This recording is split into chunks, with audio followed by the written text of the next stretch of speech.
ಆತ್ಮೀಯ ವಿದ್ಯಾರ್ಥಿಗಳೇ, ಇವತ್ತಿನ ದಿವಸ ನಾವು 2024ನೇ ಸಾಲಿಗೆ ನಡೆದಂಥ ಬೆಳಗಾವಿ ಜಿಲ್ಲೆಯ ಮೈನಾರಿಟಿ ಸ್ಕೂಲ್ ಎಕ್ಸಾಮ್ಸ್ ಪರೀಕ್ಷೆಯ ಪ್ರಶ್ನೆ ಪತ್ರಿಕೆ ಚರ್ಚೆ ಮಾಡ್ತಾಯಿದ್ವಿ. ಇಲ್ಲಿ 50 ಪ್ರಶ್ನೆಗಳಿಗೆ 100 ಅಂಕಗಳು ಇರ್ತವೆ.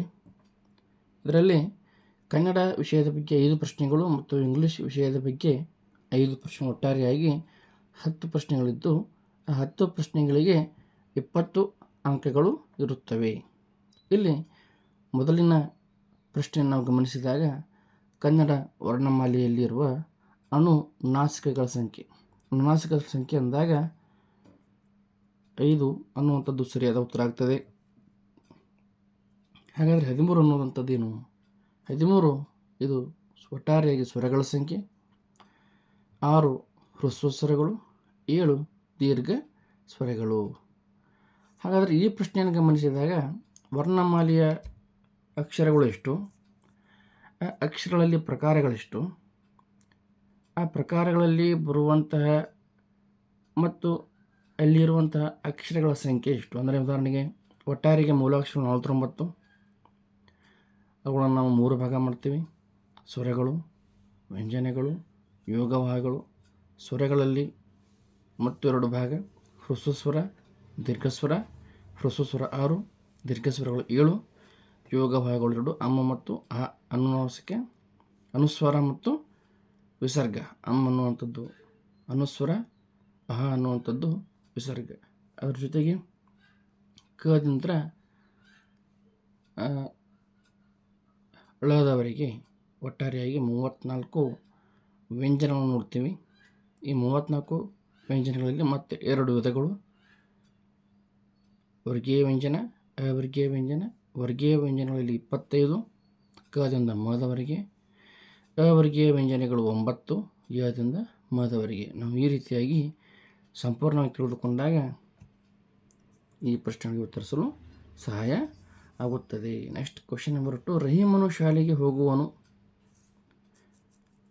ಇದು ಯಾವ ಕಾಲದಲ್ಲಿದೆ? ಭೂತಕಾಲ, ಭವಿಷ್ಯತ್ ಕಾಲ, ವರ್ತಮಾನ ಕಾಲ, ಯಾವುದೂ ಅಲ್ಲ. ಇದರ ಸರಿಯಾದಂತಹ ಉತ್ತರ ಹೋಗುವನು. ವ ಅನ್ನುವಂಥ ಪ್ರತ್ಯಯ ಬಂದಿದ್ದರಿಂದ ಇದು ಭವಿಷ್ಯತ್ ಕಾಲ. ಉತ್ತ ಅಂತ ಬಂದರೆ ವರ್ತಮಾನ ಕಾಲ, ಹೋದನು ಅಂತಾಗಿದ್ದರೆ ಭೂತಕಾಲ. ಹಾಗಾದರೆ ಸರಿಯಾದಂಥ ಉತ್ತರ ಹೋಗುವನು ಇರುವುದರಿಂದ ಇದು ಭವಿಷ್ಯತ್ ಕಾಲ. Question number 3. ತಂದೆಗೆ ಪತ್ರ ಬರೆಯುವಾಗ ಬಳಸುವ ಸಂಬೋಧನೆ ಪೂಜ್ಯ. ಹಾಗಾದರೆ ಪ್ರೀತಿ ಅನ್ನುವಂಥದ್ದು, ಆತ್ಮೀಯ ಅನ್ನುವಂಥದ್ದು, ಚಿರಂಜೀವಿ ಅನ್ನುವಂಥದ್ದು ಯಾರಿಗೆ ಬಳಸ್ತಾರೆ ಅಂತಂದ್ರೆ, ಚಿರಂಜೀವಿ ಅಂದರೆ ಸಣ್ಣ ವಯಸ್ಸಿನಿಂದ ಸಣ್ಣವರಿಗೆ, ಆತ್ಮೀಯ ಅಂದರೆ ಸ್ನೇಹಿತರಿಗೆ, ಪ್ರೀತಿ ಅಂದರೆ ಪ್ರೀತಿ ಪಾತ್ರರಿಗೆ ಬಳಸುವಂಥದ್ದು. ಅದೇ ತಾಯಿಗೆ ಬರೆಯುವಾಗ ಮಾತೃಶ್ರೀ, ಚಿಕ್ಕಮ್ಮನಿಗೆ ಬರೆಯುವಾಗ ಮಾತೃಶ್ರೀ ಸಮಾನ. ಅದೇ ತಂದೆ ಅಂತದೆ, ಇದೇ ದೊಡ್ಡಪ್ಪ ಅಥವಾ ಚಿಕ್ಕಪ್ಪ ಆಗಿದ್ದರೆ ಪೂಜ್ಯ ರೂಪ, ಪೂಜ್ಯ ರೂಪ ಅನ್ನುವಂಥ ಅರ್ಥವನ್ನು ಇದು ಕೊಡ್ತಾ ಇತ್ತು. ನೆಕ್ಸ್ಟ್, ರಾಮನಲ್ಲಿ ಈ ಪದದಲ್ಲಿರುವ ವಿಭಕ್ತಿಯ ಪ್ರತ್ಯಯ ಯಾವುದು ಅಂದಾಗ ಸಪ್ತಮಿ, ಚತುರ್ಥಿ, ಪ್ರಥಮ, ತೃತೀಯ.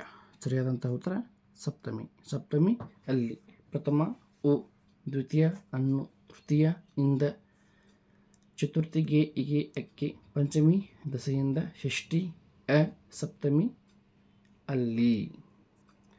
Question number 5. ಡ್ಯಾಶ್ ಇದು ಅನ್ವರ್ತಕ ನಾಮಕ್ಕೆ ಒಂದು ಉದಾಹರಣೆ. ಗಮನಿಸಿ, ಎಕ್ಸಾಂಪಲ್ ಗಮನಿಸಿ.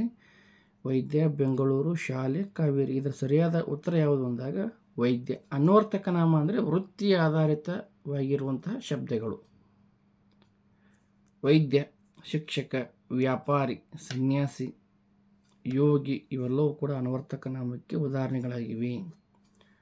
ಬೆಂಗಳೂರು ಅನ್ನುವಂಥದ್ದು ಇಟ್ಟಂಥ ಹೆಸರು, ಶಾಲೆಯನ್ನು ಕೂಡ ರೂಢಿಯಿಂದ ಬಂದಂಥದ್ದು, ಕಾವೇರಿ ಅನ್ನುವಂಥದ್ದು ಇಟ್ಟಂಥ ಹೆಸರು. ನೆಕ್ಸ್ಟ್, ಇದೇ ಪ್ರಶ್ನೆ ಪತ್ರಿಕೆಯ ಇಂಗ್ಲೀಷ್ ವಿಷಯದ ಪ್ರಶ್ನೆಗಳನ್ನು ನಾವು ಚರ್ಚೆ ಮಾಡೋಣ. First question: rearrange the jumbled words. Jumbled ಅಂದರೆ ಪದಗಳು ಹಿಂದೆ ಮುಂದೆ ಇದೆ, ಅದನ್ನು ಬಳಸಿ ಒಂದು ಸೂಕ್ತವಾದಂಥ ಕರೆಕ್ಟ್ ಸೆಂಟೆನ್ಸನ್ನು ಪ್ರಿಪೇರ್ ಮಾಡಿ ಅಂತ ಹೇಳಿದ್ದಾರೆ.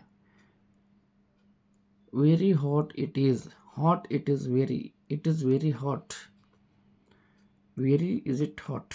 ಇದರಲ್ಲಿ ಸರಿಯಾದಂಥ ಆನ್ಸರ್ ಯಾವುದಾಗ್ತದೆ ಅಂದಾಗ ಇಟ್ ಈಸ್ ವೆರಿ ಹಾಟ್, ಇದು ಬಹಳಷ್ಟು ಬಿಸಿಯಾಗಿದೆ ಅನ್ನುವಂಥದ್ದು option number C is the right answer. Option number C is the right answer.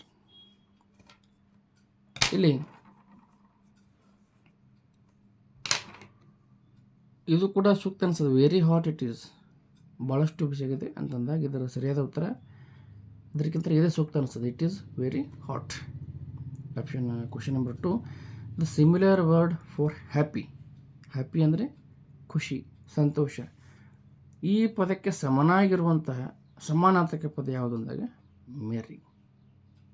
Cruel ಅಂದರೆ ಕ್ರೂರ, ಗ್ರೀಫ್ ಅಂದರೆ ನೋವು ಅಥವಾ ದುಃಖ, ಸ್ಯಾಡ್ ಅಂದರೂ ಕೂಡ ದುಃಖ. ಮೆರಿ ಕ್ರಿಸ್ಮಸ್ ಅಂತಾರೆ, ಕೇಳಿದ್ರಿ? ಶುಭಾಶಯನ ಘೋಷಣೆ ಹೇಳುವಾಗ ಮೆರಿ ಕ್ರಿಸ್ಮಸ್ ಅಂತಾರೆ. ಮೆರಿ ಅಂದರೆ ಖುಷಿಯಿಂದ, ಸಂತೋಷದಿಂದ ಅನ್ನುವಂಥ ಅರ್ಥವನ್ನು ಅದು ಹೊಂದಿದೆ. Next question number 3, the clock is dash the wall. ಇಲ್ಲಿ ಏನು ಕೇಳಿದ್ದಾರೆ ಅಂದರೆ ಪ್ರಿಪೋಸಿಷನ್ ಕೇಳಿದ್ದಾರೆ. Preposition on, in, for, into, under, below, ಈ ರೀತಿಯಾಗಿ ಬಹಳಷ್ಟು ಪ್ರಿಪೋಸಿಷನ್ಗಳನ್ನು ನಾವು ಗಮನಿಸ್ತೀವಿ. ಹಾಗಾದರೆ ಇಲ್ಲಿ ಸರಿಯಾದಂಥ ಪ್ರಿಪೋಸಿಷನ್ ಯಾವುದಾಗ್ತದೆ ಅಂದಾಗ ಆನ್ ಆಗ್ತದೆ. ಕ್ಲಾಕ್ ಅಂದರೆ ಗಡಿಯಾರ, ವಾಲ್ ಅಂದರೆ ಗೋಡೆ. ಹಾಗಾದರೆ ಗಡಿಯಾರದಲ್ಲಿ ಅಥವಾ ಗಡಿಯಾರ ಎಲ್ಲಿರ್ತದೆ? ಗಡಿಯಾರ ಗಡಿಯಾರ ಗೋಡೆಯ ಮೇಲೆ ಇರ್ತದೆ, ಆನ್ ದ ವಾಲ್. ಗೋಡೆ ಒಳಗಿರೋದಿಲ್ಲ. ಫಾರ್ ಅದರ ಸಲುವಾಗಿ, ಗೋಡೆಯ ಸಲುವಾಗಿ ಗಡಿಯಾರ ಇರೋದಿಲ್ಲ. ಇಂಟು ಅಂದರೆ ಗೋಡೆಯ ಪೂರ್ತಿ ಒಳಭಾಗದಲ್ಲಿ ನಾವು ಗಡಿಯಾರವನ್ನು ಕಾಣೋದಿಲ್ಲ. ಹಾಗಾದ್ರೆ ಸರಿಯಾದಂಥ ಉತ್ತರ ಯಾವುದು ಅಂದಾಗ ಆನ್. ಗಡಿಯಾರ ಎಲ್ಲಿದೆ? ಗೋಡೆಯ ಮೇಲೆ ಇದೆ ಅಂತ ಹೇಳ್ತೀವಿ ನಾವು. ಹಾಗಾದರೆ ಆನ್ ಅನ್ನುವಂಥದ್ದು ಸರಿಯಾದಂಥ ಉತ್ತರ. Next question number 4, Mahatma Gandhi was a great leader. Mahatma ಗಾಂಧೀಜಿಯವರು ಪ್ರಸಿದ್ಧ ನಾಯಕರು. ಇದರಲ್ಲಿರುವಂತಹ ಅಂಡರ್ಲೈನ್ ಮಾಡಿದ ನೋಡಿ, ಈ ಅಂಡರ್ಲೈನ್ ಮಾಡಿದ ಶಬ್ದ ಏನು ಸೂಚನೆ ಮಾಡ್ತದೆ? Noun, verb, adverb, adjective. ಇದ್ರ ಸರಿಯಾದಂಥ ಉತ್ತರ ಅಡ್ಜೆಕ್ಟಿವ್, ವಿಶೇಷಣ. ಇದು ಹೊಗಳ್ತಾ ಇದೆ. ನೌನ್ ಅಂದರೆ ನಾಮಪದ, ವರ್ಬ್ ಅಂದರೆ ಕ್ರಿಯಾಪದ, ಅಡ್ವರ್ಬ್ ಅಂದರೆ ಕ್ರಿಯಾ ವಿಶೇಷಣ. ಹಾಗಾದರೆ ಅಡ್ಜೆಕ್ಟಿವ್ ಅನ್ನುವಂಥದ್ದು ವಿಶೇಷಣವಾಗಿದೆ. ಇದು ಸರಿಯಾದಂಥ answer. Question number 5, the cat caught a mouse. Identify the subject. Subject and verb ಅಂತ ಬರ್ತದೆ. ಅಂದರೆ ಇಲ್ಲಿ